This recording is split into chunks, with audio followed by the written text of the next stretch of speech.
Hello everyone and welcome to the super big version 18 logic update official by Yannick tutorial.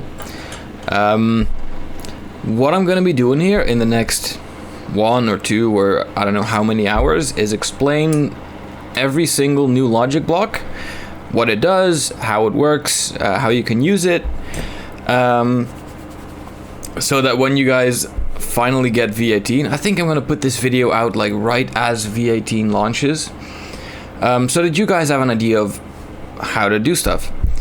It is completely unscripted. I did not have time to prepare anything, and I kind of think it's gonna be fine anyway.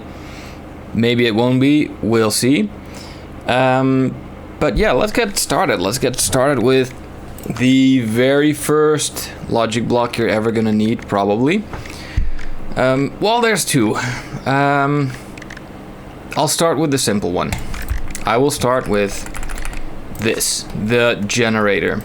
This is the simplest logic block there is. It has one number, which is just, this is what it outputs. This is a constant output of 5.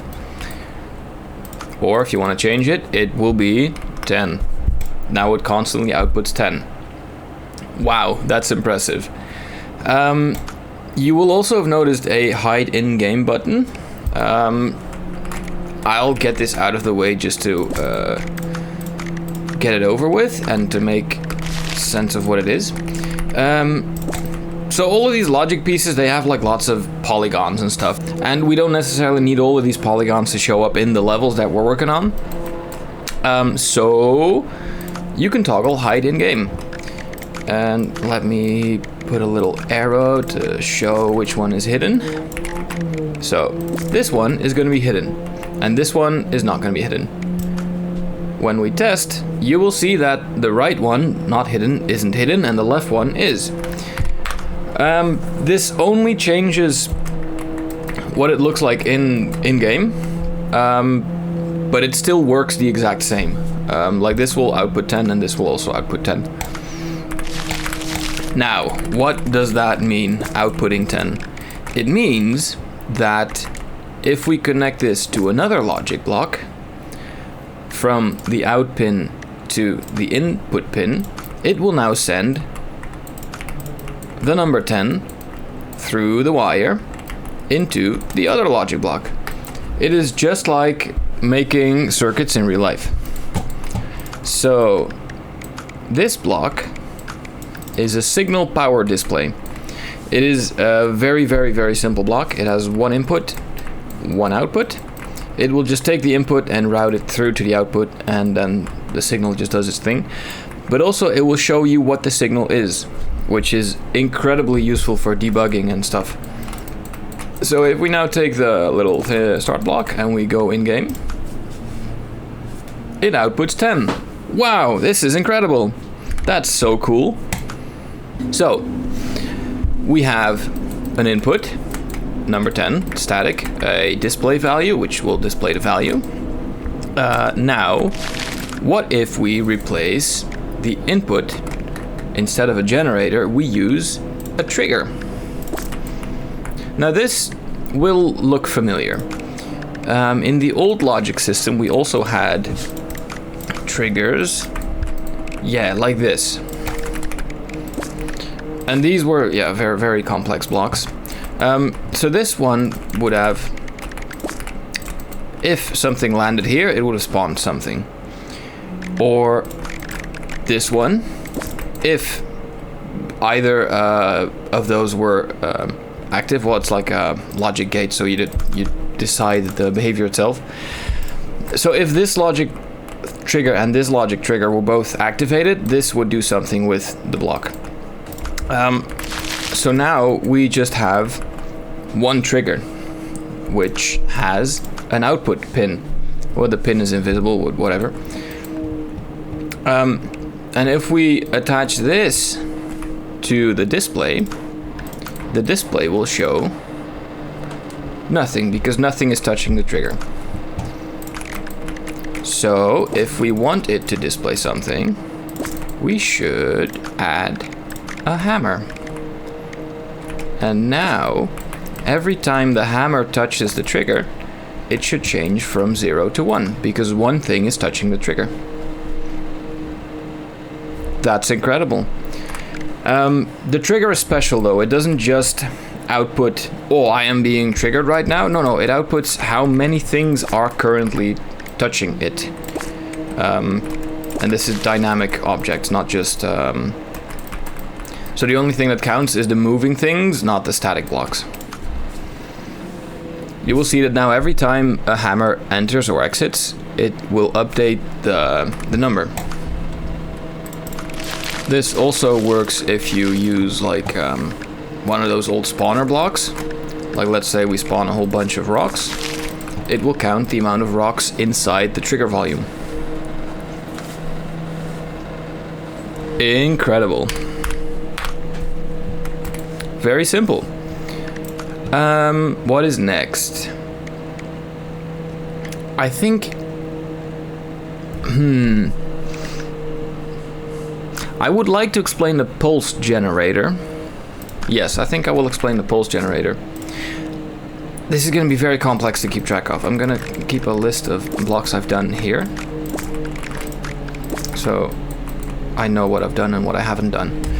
Okay, so what if we only want the trigger to send a signal if a new block joins, or if a dynamic thing leaves the trigger?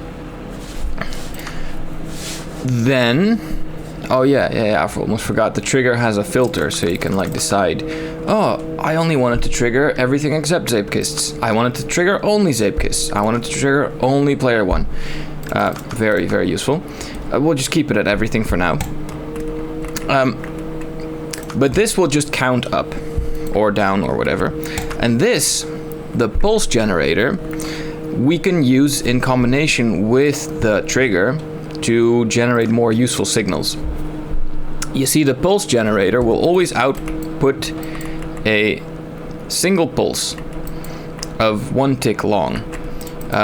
So it will be value 0, 0, 0, then the single frame that it outputs a tick, it will go to 1, and then the next frame goes back to 0, which is useful in certain cases. And we can set an activation condition for the trigger pulse being sent. The pulse trigger has 6 different activation conditions. 1 is 0 to 1 rising edge, which is very simple. The signal goes from 0 to 1. Then we have 1 to 0 falling edge, which is just the signal goes from 1 to 0. Then we have any rising edge, which is a bit different. It activates if the signal goes from less than 1 to anything above 0. So 0 to 1 works, but minus 100 to 50 also works. Then any falling edge works the exact same way, but opposite. So anything going from above 0 to less than 1 will activate this. Then we have any increment, which is just signal value goes up. Any decrement, signal value goes down. And that's it. So what we can do is we can hook up the logic to the activation pin, set it to any increment, and then hook it up to the display. Now what you're going to be seeing is very, very, very fast flashes of 0 going to 1, if that at all.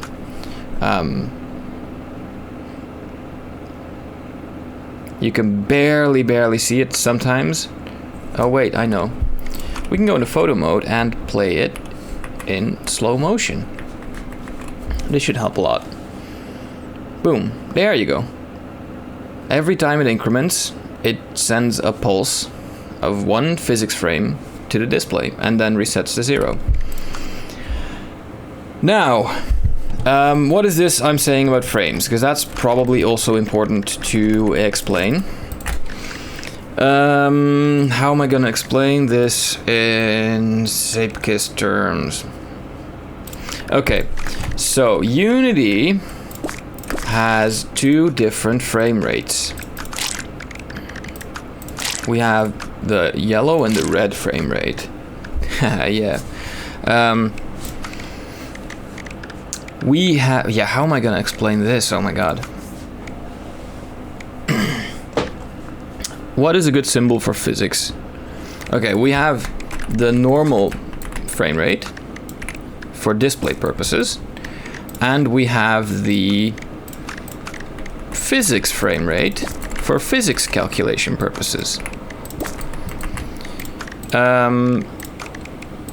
Your display physics frame rate will be about, well, it completely depends on your screen. I would say it should be about 60 at minimum. But it can always fluctuate a little bit. Like, it's never going to be exactly like this. Like, it's never going to be perfect. You want it to look like this, but in reality, what your frame rate will look like is more a bit like this. Like, that's longer, that's very short, and then that one's a bit longer, and that one's a bit shorter, and that one's a bit like this, and maybe that there we skip a frame or something. Oh no, that's all very bad. And like so this is what your display frame rate will look like. Like, it's not going to be perfect. And this is very annoying when you're doing physics calculations, because you do want the intervals to be exact. So what Unity does is it runs a separate frame rate called the physics frame rate at an exact fixed time interval, which is completely independent of the display frame rate, which is very useful, because now we know that every single time step will have the exact same interval, and we can use the exact same interval for very, well, I'd say very accurate, but it's still not extremely accurate, but for more accurate physics than you would get if you would run it off the display frame rate.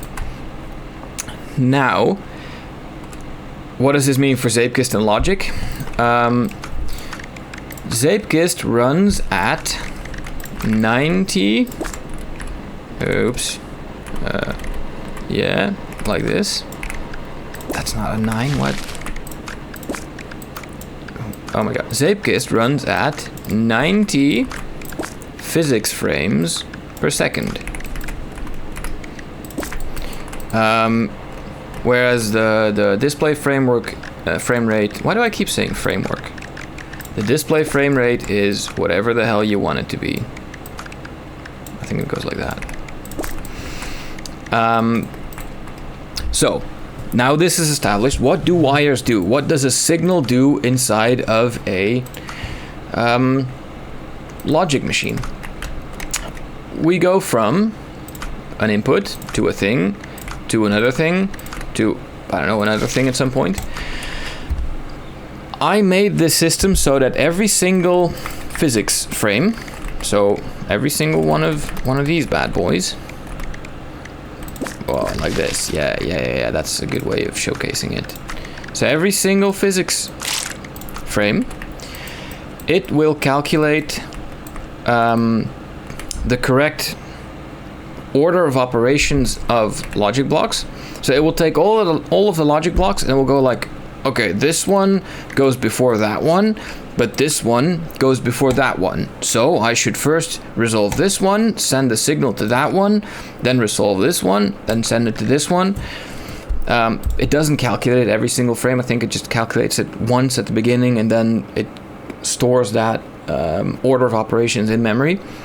But what it means is that every single physics frame, it will do the entire network of all of your logic. So it will check this block, send it to this one, send it to that one, all within one physics frame, which means that for every second, you will get 90 logic ticks, so to speak. Therefore, one single pulse is 1/90th of a second, one physics frame. Very, very, very good to know. This brings us to, yeah, why not? This brings us to the delay. because the delay is even more funny. Well, it's not more funny, but it's very useful to have as well. Let's wire it back up again. How am I gonna showcase the delay? I'm not sure. Well, whatever. So the delay works in ticks. Right now the delay is 1 tick, and we can make it half a second. This we put back to any increment. Yeah, that's what I'm gonna do. And I will add a ticker, which will show us the current physics frame, which is fun and useful data to have. Yeah, like that. Don't need to save it. Well, I will save it. Logic 20 tutorial. Now, I will play this in slow motion and you will see the rock hit. Yeah, you will see the rock hit the trigger. That will send a pulse, but the pulse will get a delay of 45 ticks, and after 45 ticks it will show up on the display. Let's check it out. Rock hits trigger, we wait 45 ticks, and then boom, and boom. Just like that. That's what a delay does. A delay is also very useful if you ever come across a network that has to like loop back in on itself. It is not allowed to, for instance, connect this one to that one and then that one to that one. It will give you an error. It says, what are you doing? Like, you cannot have an infinite loop because it's impossible to resolve. So what you do is you put a delay in between both of them, and now, like, technically it would work. This is not going to do anything, but you can come up with circuits where this would be useful. So that's what a delay does. Like, 1, it just delays a signal, and 2, it makes sure you can create infinite loop-de-loops.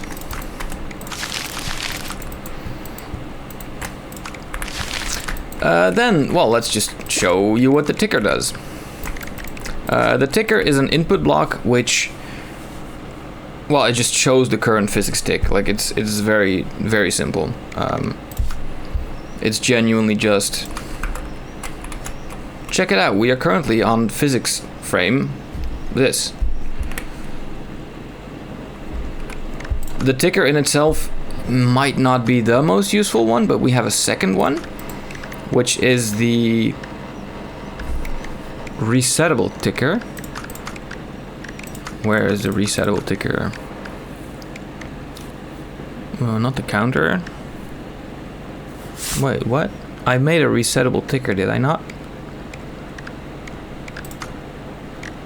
I think I did. Where is it? Did I? Yeah, here we go.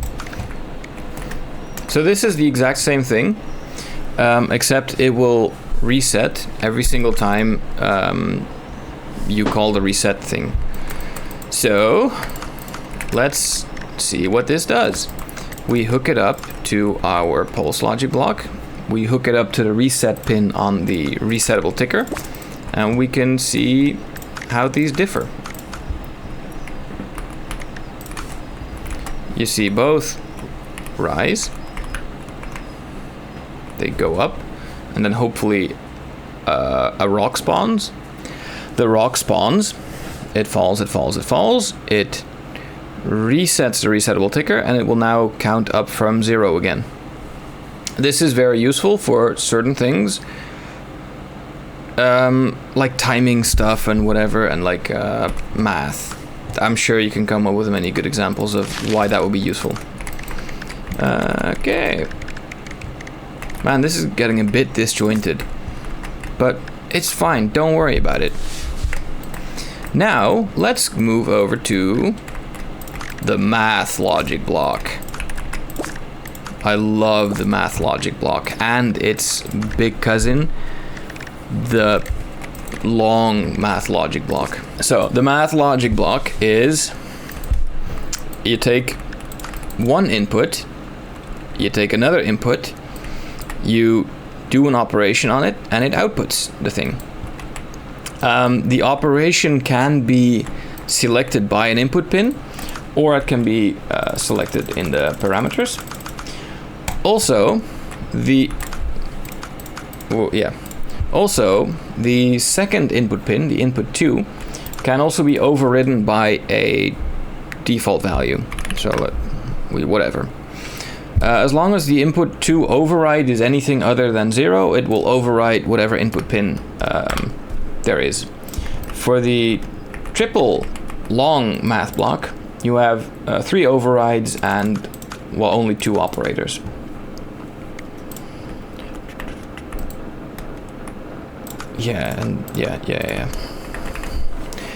How do we display how this works? Well, yeah, let's very simply, we hook up logic 1 to the input pin. So this is how many rocks are currently in the box. Let's make it a nice box. So this will now collect rocks and send how many rocks there are to the math block. The math block we will put to multiply. We will multiply by 10, and then we send the output to the display block, and now it will multiply all of the blocks that are in there by 10. Wow, it works.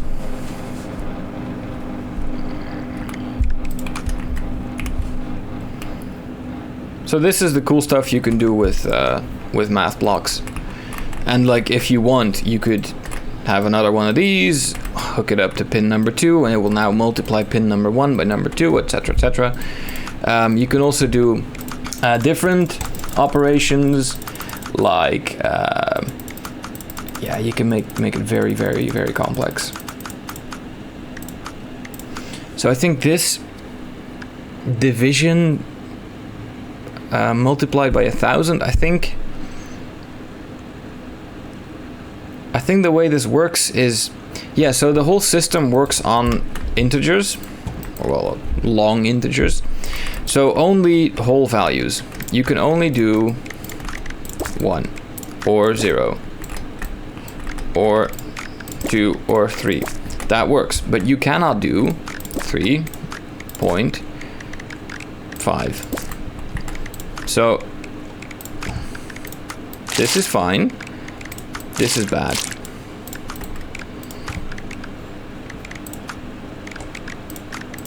Do we have like an OK signal?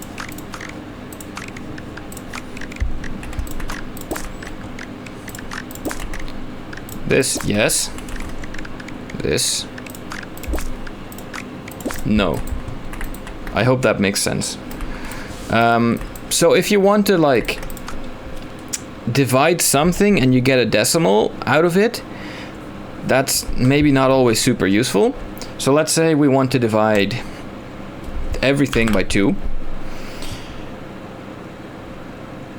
If there's one rock in the thing and you divide it by 2, you would get output 0.5. The integer system will round this down to 0.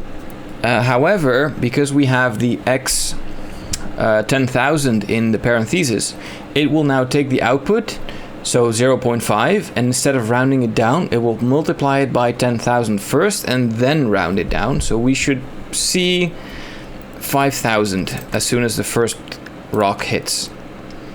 Let's see if that works. Yeah, there we go. So this is very useful if you want to like do more math, or well, decimal math, without having access to actual decimal numbers. We also have these ones, which are like the input gets divided by 10,000 first, then operated on, and then multiplied again, because sometimes that's what you need. I'm not exactly sure why. Yeah, I think, because, I know why. Because if we have a sine wave, the sine wave will operate on anything between 0 and 1, but that's all of the values that the integer system supports. Like, you can't have decimals. So what you want to do is, if you want to input 0.5, you input 5,000. It will divide that by 10,000, turn it into 0.5, operate the sine wave off of that, output a decimal, multiply it by 10,000 again, and you get a useful number. Which is fun. I love maths. And then the long math block only has Lerp and smooth Lerp, which are linear interpolations. I think everyone knows what a linear interpolation is, but I will explain it anyway. So let's say we have 2 points on a graph, like we have the x-axis and the y-axis or whatever. This and that. And this is time 0, and this is time 1, 2, 3, 3. And this is value 1, 2, 3, 4. Yeah, whatever. So we have 2 values, and a linear interpolation will take the start value there, the end value there, and the time value. So let's say we put for time value this one. The linear interpolation will calculate the resulting y-axis. So in this case, it would be like this one. So if you enter 0 for start and 1 for end, then a time value of 0.3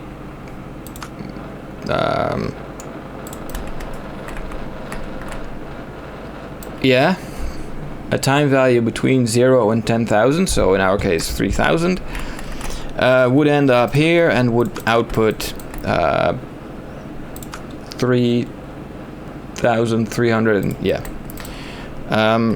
This is extremely useful for animations, and that's about it. Well, it's also useful for the gondola. It's useful for the gondola and animations, and, well, the gondola is an animation. It's useful for moving objects. That is the math blocks. We are doing so well. This is going great. By math blocks. Okay. After the math, yes, my favorite. This is a pass-through logic block. It is so much fun. It's very simple. You can use it to route logic wires, and that's it.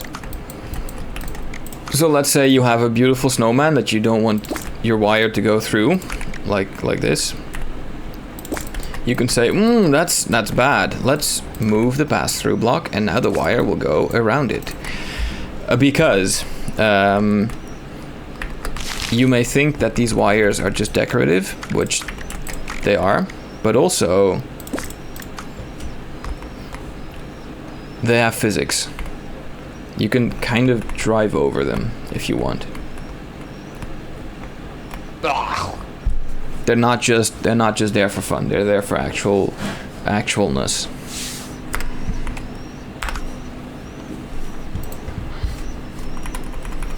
Yeah, that's the pass-through block. Very simple. I love it when blocks are very simple. Makes me need to explain less. Then we have the Digitizer. The Digitizer is very cool. It will take any value. So let's say the input value is 50. It will take that input value and clamp it to 0 or 1.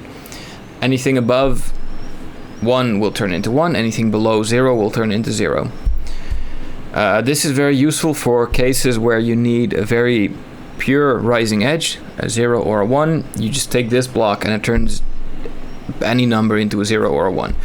And it also works as an inverter. So now any input will still get clamped, but it will get clamped to the inverse of whatever. So let's say we have a generator that outputs 50, we ram it through the digitizer, not inverted, it will output 1. 1. Now let's say we invert it, it will output 0. 0, great. That's the digitizer. It's very simple, but very, very, very useful.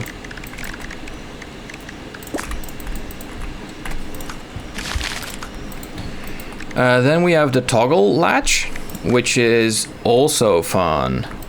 The toggle latch, we need the pulse generator again. I think I'll just keep it here actually. So every time you activate the toggle latch, it will, well, the nice glowy thing will glow. And it will remember the value. So every time this gets activated, it will flip between 0 and 1. This is extremely, extremely useful in logic circuits. Toggle latch. Take it out to dinner.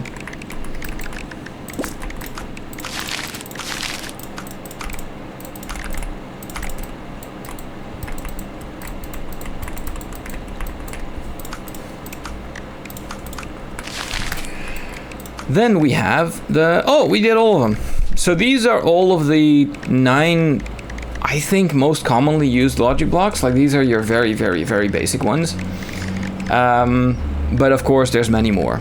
We have a bunch of input blocks. We have a bunch of do stuff with signals blocks. We have a bunch of output blocks, and we have a bunch of movement output blocks. These are very, very complex. Oh my god. So let's go through the input ones. We've seen the trigger, the generator, and the ticker. We also have our very first cheese block. If we try this level, it will now show a little cheese. Cheese blocks are unfair. What this means is that cheese blocks will be different depending on external conditions. So what does that mean in this case of the cool little sundial block? This outputs time. It outputs local time. So we have the year, the month, the day. We have the hour, the minute, the second, just output as logic signals. This is completely ridiculous. If you make a level, you could very realistically make it so that it only works in 2025. You're doomed. It's already been 2025. You could make a level that only works on the first day of every month. That's very fun, but also it's unfair.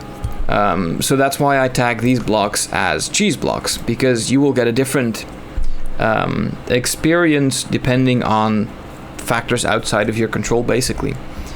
And I wanted to showcase that, or like at least display that, because if not, well, you players would get confused, and if I do display it, people can filter on it, like, oh my god, it's a cheese level, I don't like cheese levels, I only want competitive level, which is fair. So that's why I made like a little cheese indicator. But that's what this block does. It literally just outputs the time. It will now output the second of the minute. That's great. And if we go into photo mode and we slow down,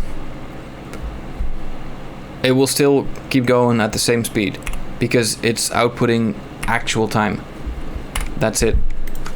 It's a very, very funny block, I think. It's like one of my favorites. I hope it never gets used. And then we have this one is fun. This one is very, very fun. This is the player input block. This one is really, really fun. It has 6 outputs. Arms up, brake, steer left, steer right, steer left analog, steer right analog, and horn. And is available for all players. So if you're making a split screen level, please make sure... No, if you're making any level, please make sure that you have 4 of these. 1 for every player. because otherwise it's not fun in split screen multiplayer. So let's say we output the horn to the display, and we horn. It will activate, and that's all this is. It's just literally taking the input from the player and using it as a logic value. Very, very, very, very, very fun block. I think one of my favorites. Then we have the simple telemetry. This one will output values about your Zeepkist. There's two different variants outputting different values. We have variant 1 with velocity magnitude, global y-axis rotation, up vector dot product, current Zeepkist state. The Zeepkist state is like off-road wheels, soap wheels, glider, or normal or bulldozer. In variant 2 we have drift angle, so that is the angle between your Zeepkist looking forward and your velocity. Local velocity X, Y, and Z, those are obvious. It's just the local velocity in different axes. The velocity magnitude is just the velocity. The global y-axis rotation is, I think, best explained like this. We have a car, and the global y-axis rotation is which way is it pointing. That's all it is. So I think this would be 0, this would be 90, 180, 270, 0 again. But because it's the global y-axis, it doesn't matter if you're like upside down or whatever. Still 1, still 90, still 180. If you're sideways, still 0, 90, 180, etc. And the up vector dot product is a bit more complicated. How do I explain this? So imagine we have, oh that's great, we have a Zeepkist, and the Zeepkist has an up vector like this, and the dot product of the up vector means how much is it pointing up, which doesn't say much, but there's some math involved. I'm not sure exactly how it works, but basically what you're gonna get is if it's like this, pointing up, this is gonna output 1. If it's pointing to the side, it's gonna output 0. If it's pointing down, it's gonna output -1. And anything in between will be an interpolation between 0 and 1, or between 0 and 1, or between 0, -1, or any in between. This is useful for checking, like, is the guy upside down or not. That's what that is for. Very useful to have also. And again, it has a player selector, so you can use it for player 1, 2, 3, and 4. Then we have the wheel telemetry. This is so advanced. Because also there's multiple different types. What's the default one? Let's go through this. We have 4 different states. We have wheel grounded output type, we have wheel slipping, we have wheel material, and we have wheel physics material. Let's start with wheel grounded. Very, very simple. Is the left front wheel grounded? Yes or no? No, 0. Yes, 1. Wheel is broken, 2. I think that's what it is. If I'm wrong, please put a comment down below. Wheel slipping, even easier. Is this wheel slipping? No, 0. Yes, 1. Wow. We also have all slipping, any slipping. So is any wheel slipping? So that means one of the 4. It outputs 1. Or all of them? Then all 4 have to be slipping before it outputs 1. Then we have wheel material and wheel physics material. These do not have combined values. These only work on the individual wheels. Basically what this does is it the wheel material one will check the material underneath the wheel and output the ID of the material. So you can use this to, let me actually show you. I think I can show you. So you can use this to detect whether you are on grass or on sand. They have different ID values. You can figure it out just by like driving on something and checking out the output. And you can then route that to different outputs, so different stuff happens. So for instance, in this level, LO6, on tarmac, you drive normally. On sand, there's more grip, and on grass, there's less grip. And that is all handled by the wheel material telemetry block.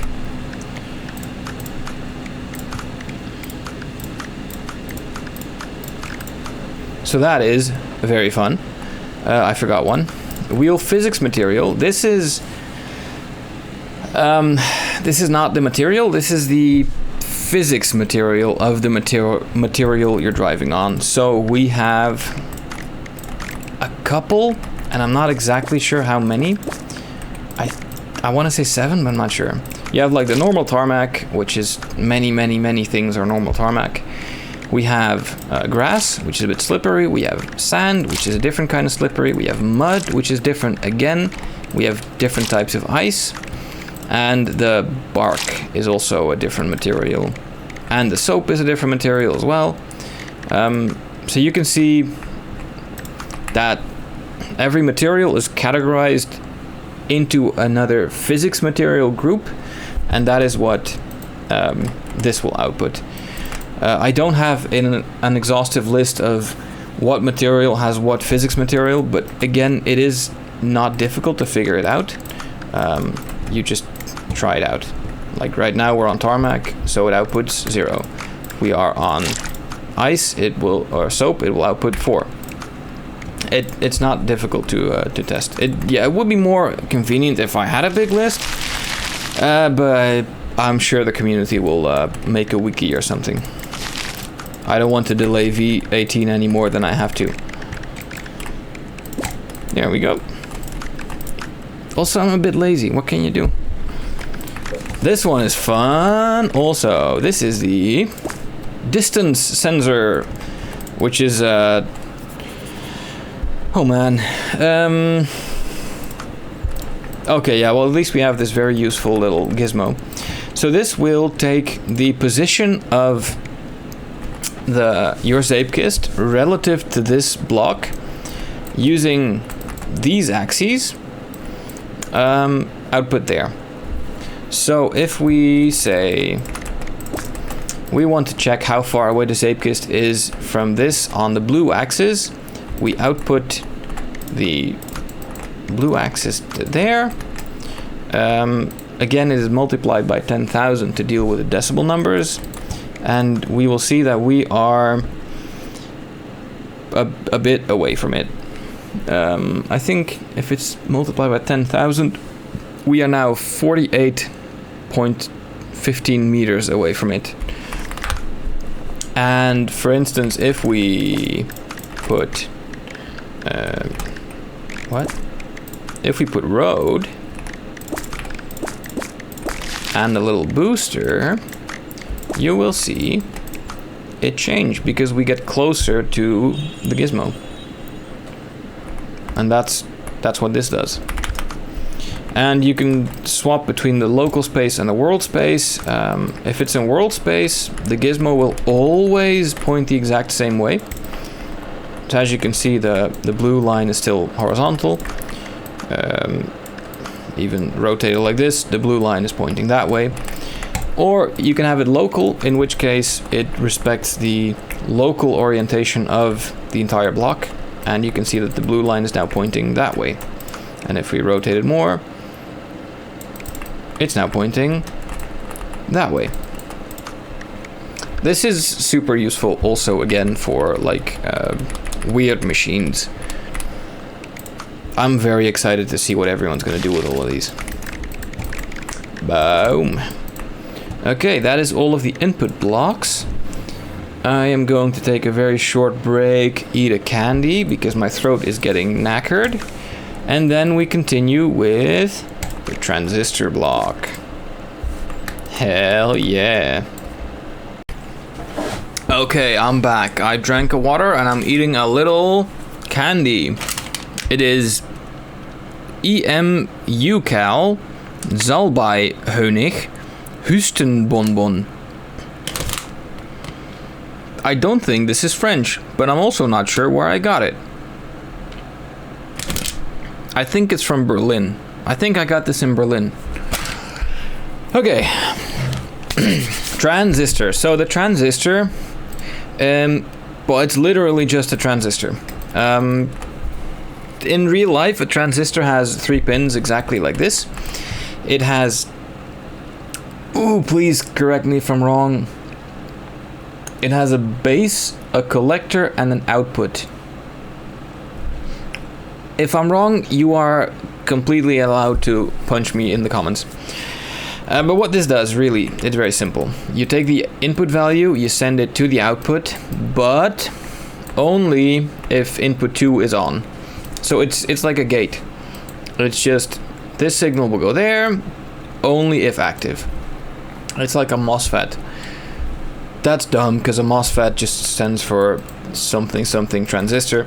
But this is a really useful logic block for computational purposes. I think it's even possible to make logic gates with purely transistors. I think that's how computers work. Then we have the logic gate, which is aptly named the logic block. This is very much like the math block in that you have an input, another input, and an output. But here we are just evaluating signals. Very simple. And, or, NAND, NOR, XOR, XNOR. Again, input 3 will allow you to dynamically set the operator. Input 1 can be anything, input 2 can be anything, and I think it's just so for instance, and if input 1 and input 2 are 1, it will output 1. If input 1 is 2 and input 2 is 1, I think it will still output 1. I think it's just if it's 0 that it counts as no value. This is super useful for lots of things. But you will have to figure out what things yourself. Then we have the pass-through, the delay, the simple memory, and the cheese memory. Why is that there? I think that should be there. That's a bug. That's a bug. I'll need to fix the bug at some point. If the bug is still in there when v18 is live, it means I've forgotten to fix this, and you should yell at me in the Discord. A memory block is very simple. You input a value here, it gets stored on here. If this one, the second pin, is set to on, that is the write flag, the write pin. So if you're allowed to write, it will store whatever input is in the memory, and it will output the memory always. So let's say we put this to 1, we put this to 40, this will output 40. The next frame we set the allow write pin to 0. It will stop accepting new values, but it will keep 40 stored, and it will keep outputting 40 forever. The same thing works for the cheese memory, except this one does not reset between rounds. So if this is 40 and you reset the level, it remains 40, whereas this one would reset to 0, or the default memory in any case. I really got to put that there. So these are super useful for logic systems. I think that should be the running gag. Like, oh, these are useful for logic. Because what else are you going to do? Counter logic block. And yeah, the counter is awesome. So the counter has 3 inputs. Input 1, if you have a rising edge, it will add 1. Input 2, if you have a rising edge, it will detract 1. Input 3, a rising edge, resets this. And it will always output the value that it is. So with the counter block, you can hook it up to the pulse generator, hook that up to the display. Now every time a block enters, it will increment this and it will count how many blocks have ever entered the thing. After a certain point, the blocks will reset, but because we're using the counter instead of the raw how many blocks are touching the trigger, it will just keep counting up forever. It's awesome. Very useful for logic.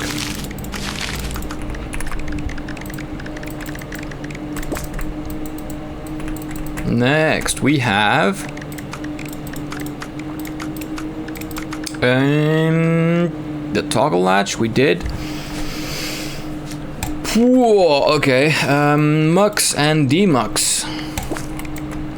These are less scary than they look, because really all this does is it acts as like a signal router.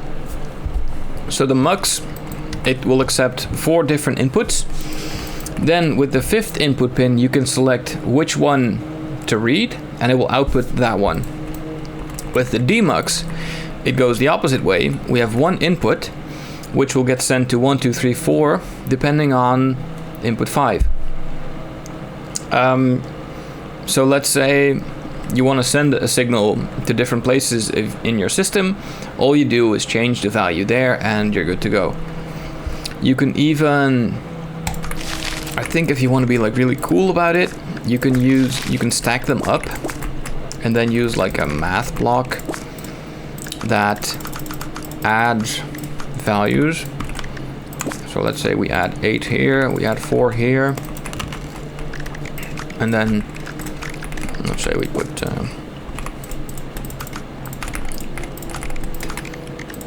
if you do it like this, you can use one single input value for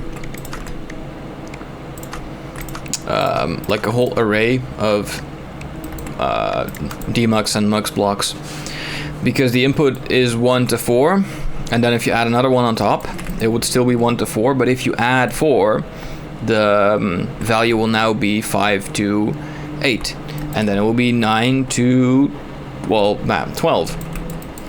So that's how you can do a multi-stacked mux demux. Very, very nice. Let me put them here as well. I just love the design of these. It's so clean with the big text on the thingy. It's just nice, just very good and nice. Then we have the timer logic block. This one is also very nice. This basically works as like your average kitchen timer. It will... What does input 1 do? What does input 1 do?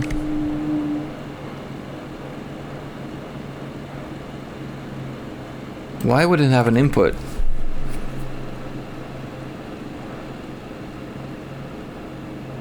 Oh yes, I know. Okay, I get it. Outputs pulse when timer hits 0. Input 1 is timer length. Input 2, it counts down. So in input 1, you enter a value, like let's say we enter value 60. 60 is our timer. Then every time it gets activated, it will start counting down from 60, which you could... Is that what it does? Well, why is it not doing it? It should do that. Oh, of course, yeah, no, it does. And it will only output the value once the timer hits 0. There we go.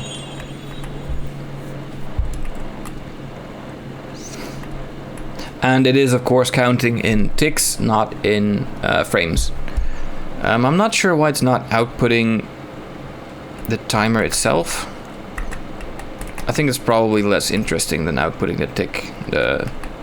Yo, we did the thing. I think it's like a coroutine block. It's, I think it's very useful. But you can do the same thing, more complicated / difficultly, with resettable tickers and math and stuff like that. I think this one is just like a very handy shortcut for activating things on a timer. Actually, now that I'm thinking about it, why don't you just use the delay? I think because you cannot... Yeah, you can't reset the delay, but you can reset the timer. Oh, this one is bananas. This one is fun. This is just fun. So it will generate a random value between two values every time it gets activated. This is obviously insanely random, and it yeah, like if you're making competitive maps, don't do this. But if you're making funny maps or whatever, this is fun. This is really cool. You can make shortcuts that only randomly activate. But this does add to the random block ticker counter. Fun fact, cats also count as random. Like any of these with the random icon, they will count as random blocks. I'm not sure why this still has the logic icon. This is also a bug. If I haven't fixed this, please yell at me in the Discord. Look, cats also have random stuff. So you put a lot of cats, they're gonna be random as hell, but you now have a lot of random. I want to optimize the cats in the future, because they're fun now, but they're so physics-based that you cannot have too many without the whole thing lagging. Ah, they're good. Why do they have... They have pixel faces. Why not 3D modeled? That's bizarre. And these are all of these blocks. Very nice. We are past halfway. This is going very well. I will take another AM Ökal Salbei Honig Hustebonbon because my throat is really killing me. I think I also did like a bunch of... Oh my god, it's falling on the floor. I think I also did a bunch of like really intense like clearing my throat. Like so I really hope that when I'm editing this I can find all of those and edit them out, because otherwise it's going to sound very silly at some points. Good. Now, the toggler. The toggler is awesome, and we should match it with a toggle latch to showcase what it does. The toggler will take an input 0 to 1, not rising edge, just like off or on. And what it will do is it will toggle blocks. So we can connect it to these blocks, and if we connect it to this one, now anytime a rock enters the trigger, the toggler will toggle because we have a toggle latch, and it will toggle these two big eyes, which looks like this.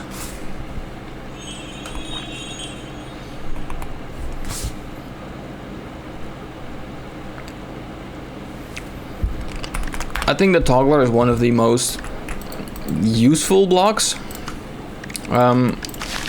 because turning stuff on and off inside the level is just really useful.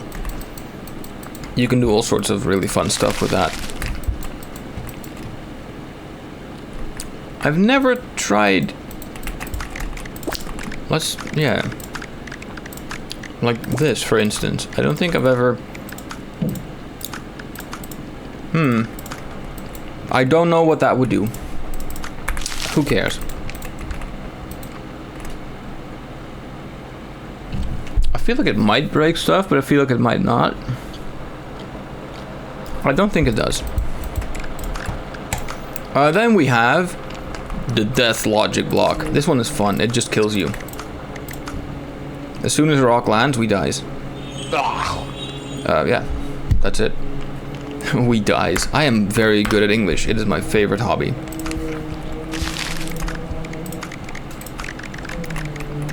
We also have the parking logic block. When this one is on, you go parking mode. So if it is parking mode, you will not go too slow. You can tell at the bottom right when it is blue or yellow. This is super useful for stupid shenanigans.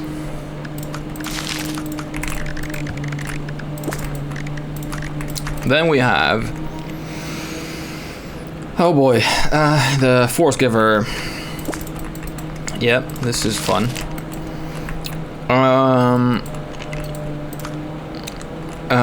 Okay, don't get scared. It's quite easy to understand. First of all, it's the player selection thingy. Does the force apply to everyone or just player 1, 2, 3, etc.? The force giver applies a direct force to the Zeepkist. It can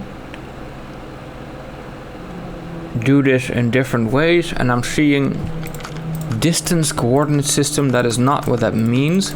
This should say force type. I will forget to change this, so again, yell at me in the Discord. Make a proper bug report and everything. It's gonna be fine. This is force type. So there's different forces you can apply to a Zeepkist.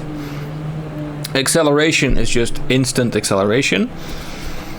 Force is force divided by, well, that's acceleration divided by the mass of the Zeepkist.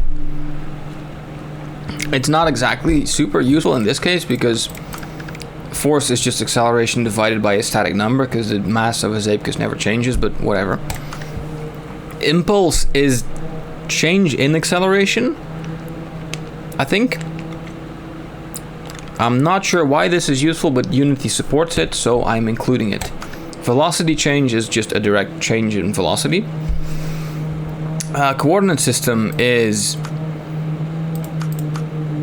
yeah, there's different types. Local space... I think that one refers to the local space of the Zeepkist. Yeah, that's the only thing that would make sense. So in local space, Z is always forward. So if we apply a Z force, be very mindful that it divides the force by 10,000. So if you want a force of 1, you should input 10,000. Do not forget this. So let's say we want a forward force of a lot.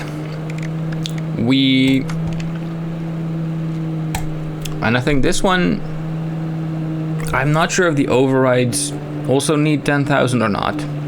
Let's assume they don't. Let's hook this up and see what it does. Oh, you can also set particles. This kind of works, but it's kind of weird if you have multiple force givers in the same level acting on the same Zeepkist. I want to fix that at some point in the future, but I want to overhaul basically the entire particle system under the hood, not the way your particles look, but the way they get activated and stuff like that, because right now it's a bit of spaghetti code. But input 1. If input 1 turns on, it will begin applying the force that we set in the settings. So we should be able to see this as a force pushing us forward when a rock enters. You can, but it's very slight. That is because it was an acceleration.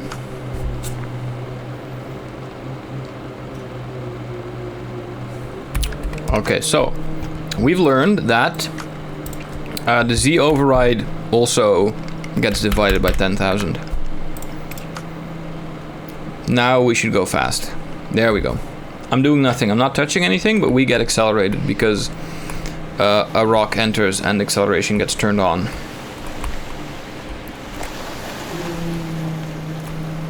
Now you can imagine what happens if you combine this with the input block. you get fun times. But also, you know, there's a lot of buttons and overrides and things. Just be mindful, always multiply your values by 10,000 because it divides it by 10,000 before applying. Then we have the Dynamic Light Block Advanced. So this is just a light which you can adjust using logic values. You have two different types. You have the sphere light and you have the spotlight. And you can disable the volumetric effect or not, which looks like that. And then everything is just, you know, you can up the intensity to 1 billion. We can set the range to nothing at all. Look, the range is very small now, so it doesn't reach all the way to the bottom. You can do a lot of weird stuff with this. We can set the angle to everything. So if you want to make like a weird light, you now can. The only thing it doesn't do is move, so it just is one light which you can adjust and play with. Very nice. I think it's one of my least favorite ones because I'm not sure if I'm ever going to use this, but I did want to add it in case someone's going to do something fun with it. And I think a lot of people will do fun stuff with it. Like you can make a disco scene or whatever. Okay, this one is special.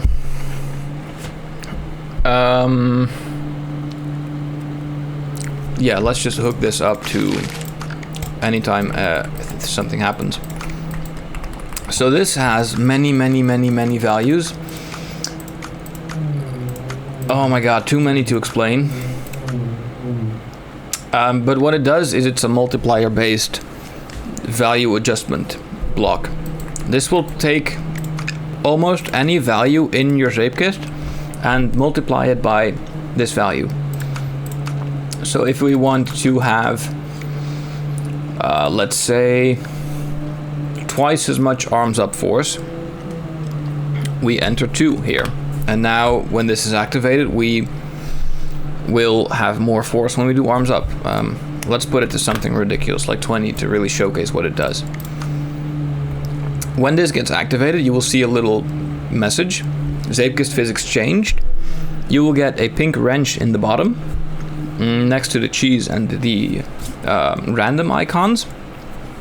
And we set arms up force to 20 times normal, so if we arms up, we should fly. And it works. We are flying.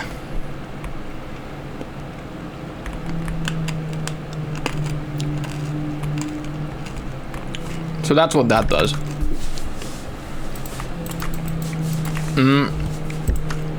Yeah, oh, there's so many values. Arms up force is just arms up force. Arms up flip force,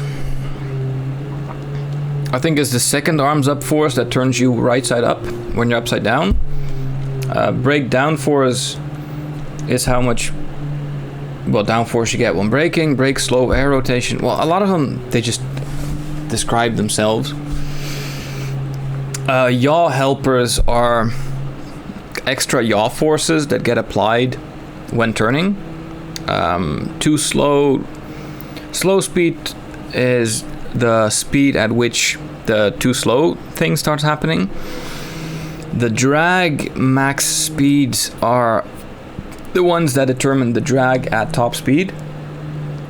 So drag max speed 250. At 250 max drag is applied, and it begins applying from 250 minus 50. So at 200 it starts ramping up. So you can do the math. The drag max drag is just how much drag you get. Max grip and dynamic grip for all 4 wheels. This is very much wheel physics. A wheel will grip up until the max amount of grip and then revert to the dynamic grip, which is smoky tires. So if you up the max grip, you will get smoky tires less, and if you change the dynamic grip, you will change the grip you have on your tires when they are smoky.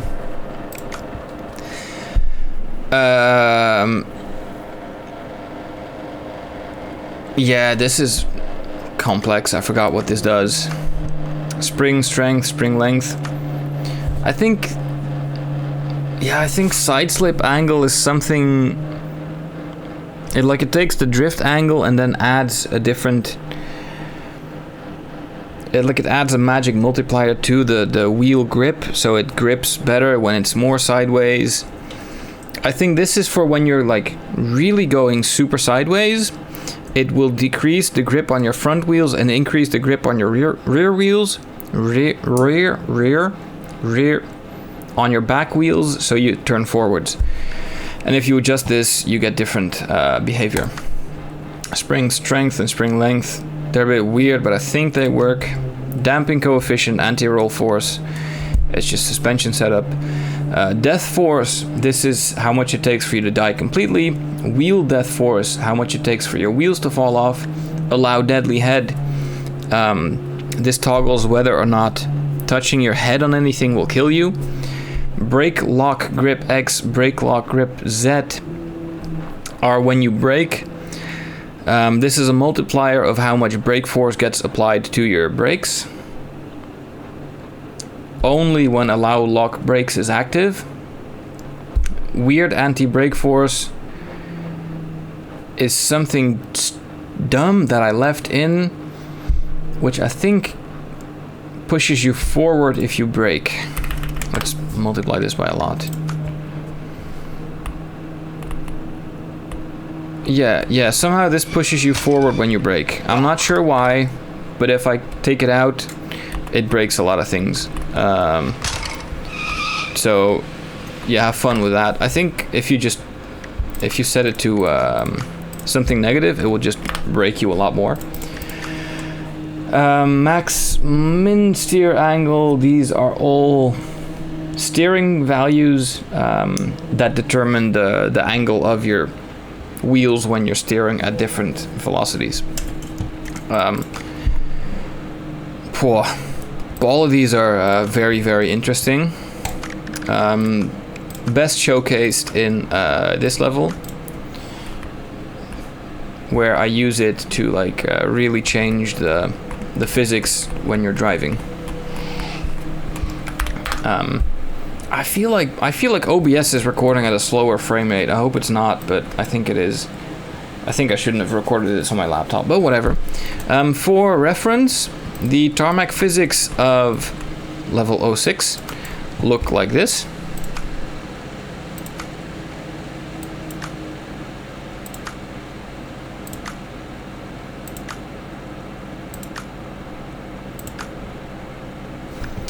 For the grass, it looks like this.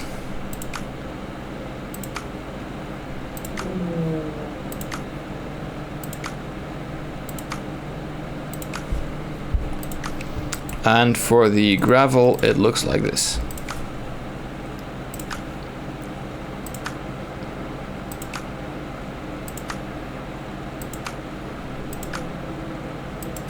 Have a lot of fun with that. That's about all the time I want to put into this block, because it's very it's very fun, but it's also yeah, like kind of hard to explain how it works. But yeah, it's good. It's very powerful, is what it is. This one's fun. This changes the Zeepkist state to a new state. Activate. Let's say we put a generator that changes it to hell, I don't know, 3. I think when a block drops, we turn into a paraglider. There we go. That's how that works. So this just works as one of those changer blocks, except now you can do it directly from logic. Very, very, very, very fun and useful. I hope we see more glider maps. Thank you. I put a lot of effort into that. The physics cannon is also funny. With, you know, there's a lot of values which you can change. There's a lot of different objects you can shoot, which is fun.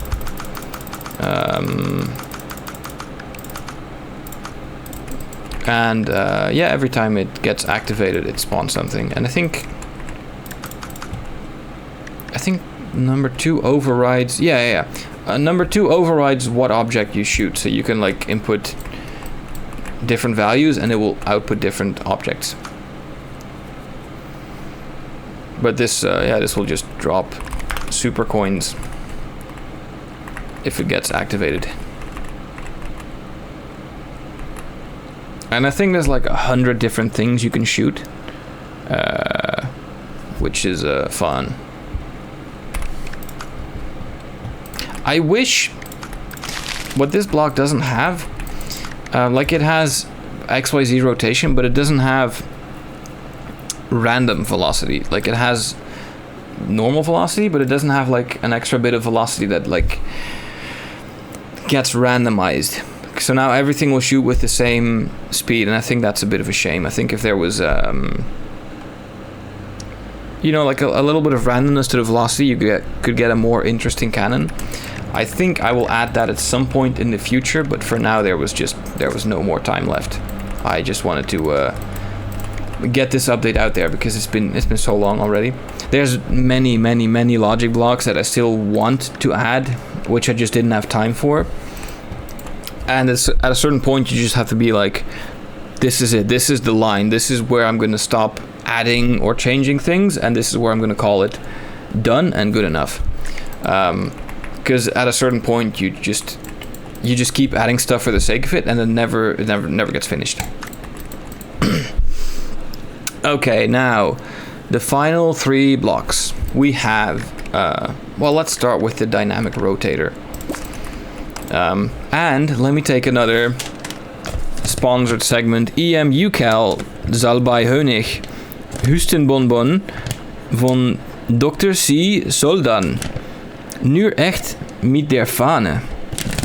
I don't know what Fahne is, but I'm glad I've got it because my throat is so dry. I did not expect to be talking this much today. Well, I did, I didn't expect that it would take this long. Oh my god. Okay, yeah, very simple. We have 3 inputs and we have 2 outputs.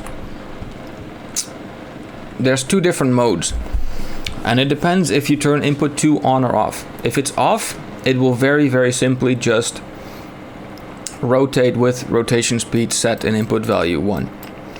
Oh yeah, you can choose a bunch of different things if you want.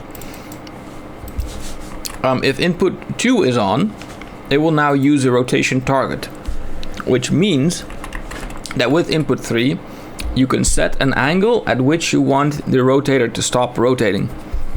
At which point, output 4 will trigger an output pulse.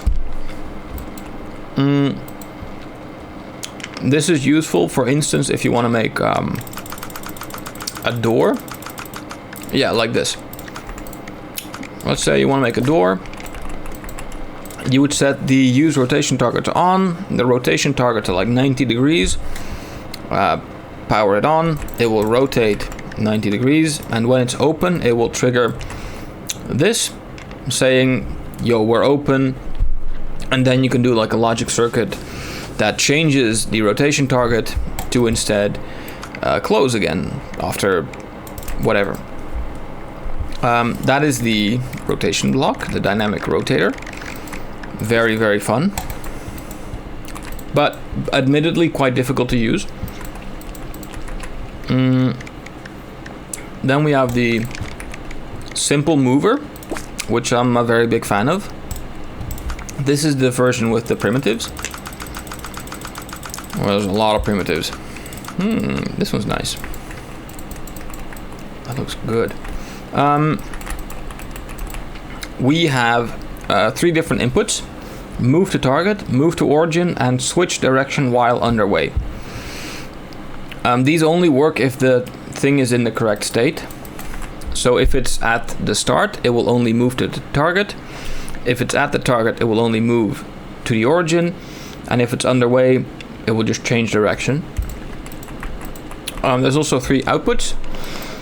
One that gets activated when you arrive at the target, one when you arrive at the origin, and one when the player anchors to platform, which only works if you're using a dynamic object that has a anchor icon, because that's the ones that players can anchor to. And the other ones, they just don't work. So you can anchor to this, but you cannot anchor to this. And if you can't anchor to it, it won't output number 5. And then the final one, this one's really funny. You can literally just set the exact location and rotation of physics object using input values. Again, it gets divided by 10,000 to allow for decimals. And you can use local space, so local to this thing, or world space, which is local to the world origin. And in case we have, like let's say we have a blimp.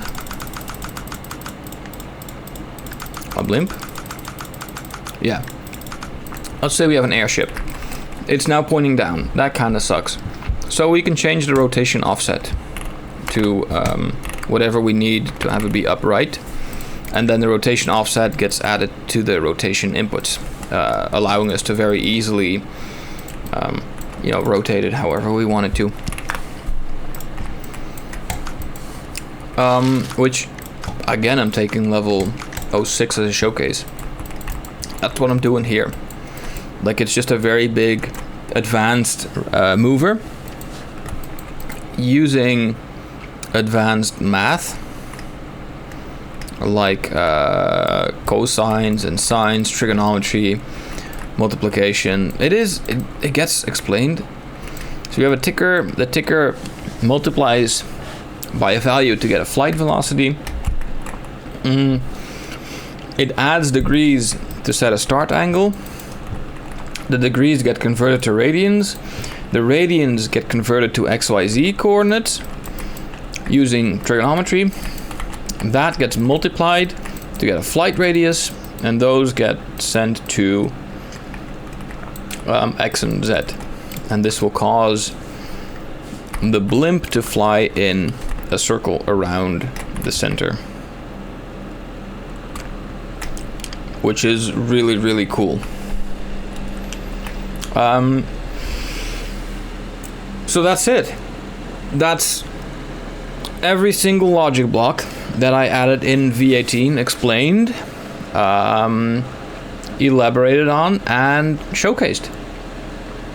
And I don't think I missed any functionality, but I'm not sure. I could have. But I think this is like a good introduction to how the whole system works. And if you want to use it, I would suggest don't get overwhelmed. Just really, really, really simply start with, here is a trigger, and the trigger does something with a parking block. I don't know, just very, very, very simple circuits. Don't think that you need to make computers right away. No, just very slowly get to grips with how everything works, and you'll get there. I think this is a extremely, extremely powerful system, and I'm so happy I added it to Zeepkist. It's been a year and a half of my life that I've been working on this.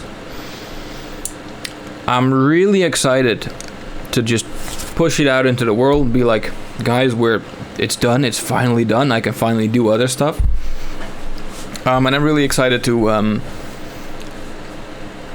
keep working on Zeepkist as well. Just after this, I'm gonna take a little break, do some other stuff first, I want to do another Poke game, I think. And then I'll come back to Zeepkist with... I'm going to be doing smaller updates. Like nothing that's going to take a year and a half. I just want to make the tree update. V18, the tree update. I got to add more trees. Or I want to do a medieval update where you add castle walls and like medieval decoration, stuff like that. I think that would be that's the priority for now. Just smaller content for Zeepkist, and a little break from Zeepkist. A little working on something else for a little bit to clear my mind before coming back, because this was very intense. I hope you guys enjoy it very, very much. I hope it brings new players to the game. I hope a bunch of YouTubers might get tired of Scrap Mechanic update 1 and start messing around with the Zeepkist logic.